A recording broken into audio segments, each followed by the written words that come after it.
Hi, this is Chris Ripley with the Strategic Marketing Group. And rather than doing a printed email newsletter this week, I thought I would do a video newsletter after I saw this presentation from Constant Contact. It's a short one. There's 7 design mistakes that make readers trash your emails. And I hope you haven't trashed this one. If you have, you're not seeing this, obviously. But I thought I would go through and just talk a little bit about this because I think it was a great little 7 tips, and I thought that it was important that everybody get a chance to look at this. So the first mistake that'll make somebody trash your email is inconsistent branding. You can see the situation here with Leonardo's Pizza, where every newsletter that they get looks different. There's no consistency. People don't even know if it's the same place or not. And that can be very confusing to customers. So inconsistent branding on your emails could really hurt you, and that's something that you should pay attention to. I would pick a template, stick with it. And like I've said before, even consider just doing plain text emails every once in a while. No problem with that. I may even try that with this since I can get a little bit of a read on how many people click through to actually watch the email on YouTube. So that may be something that I do on this. Hard to read fonts drives me crazy. It's not a CAPTCHA that I'm trying to read. It's not Google, when I set up a new Google account. Use simple fonts that are easy to read. It's very simple. Let's not make it too complicated. I remember, 20 years ago, it was kind of cool, all the fonts that you could use. But I try to stick with simple, basic fonts. Sometimes I'll use handwriting fonts as long as they're legible. But none of the baloney fonts.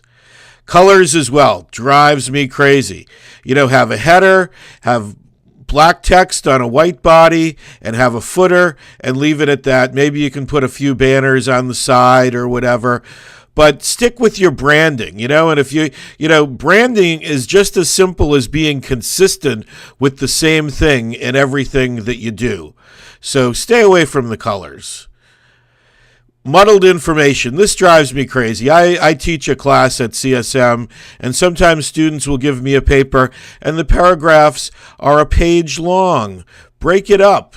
Read through it and see are there places where I can take breaks. It's much easier to have 4 or 5 short paragraphs that are easy to read than one paragraph that's just a blob of text with no bold anything else. Bold a few things that you think are important, but no blobs of text. It drives me crazy. Awful images as well. Now, some people could say that me with the money jacket on is an awful image, but I kind of use it for branding. But this gets really trite. You don't need to put crazy images and all in there. I just want to learn what's important, what you're trying to educate me about or possibly sell to me, whatever it might be. But don't get crazy. And this, kind of piggybacks on the color image as well.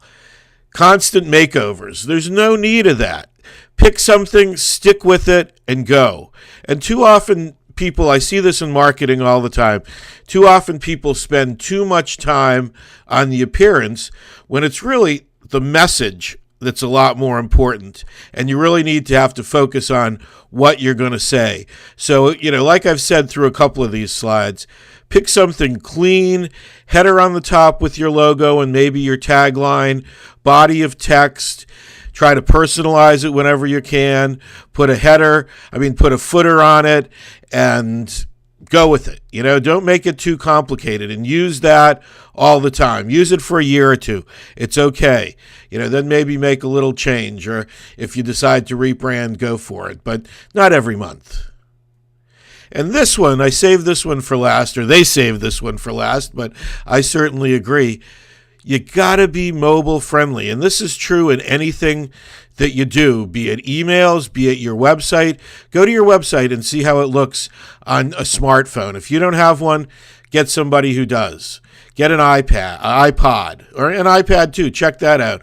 I have one client that gets about 12% of the views of their website on an iPad, very honestly. They're a furniture store, and people are at home sitting in their easy chair thinking about buying new furniture on their iPad. So you've got to think about mobile and think about different formats and look at how your website, look at how your emails look on this, and then design accordingly. Very, very important, and only getting more important. So anything that you invest in mobile now is going to pay you dividends in the future. I'm a Constant Contact partner as well, and if you're interested in getting started with Constant Contact and trying to build your list, as my next book is, The Money is in the List, you want to build your list with Constant Contact, I'd be glad to help you out. Sign up for Constant Contact on my website or just give me a call and we can set you up.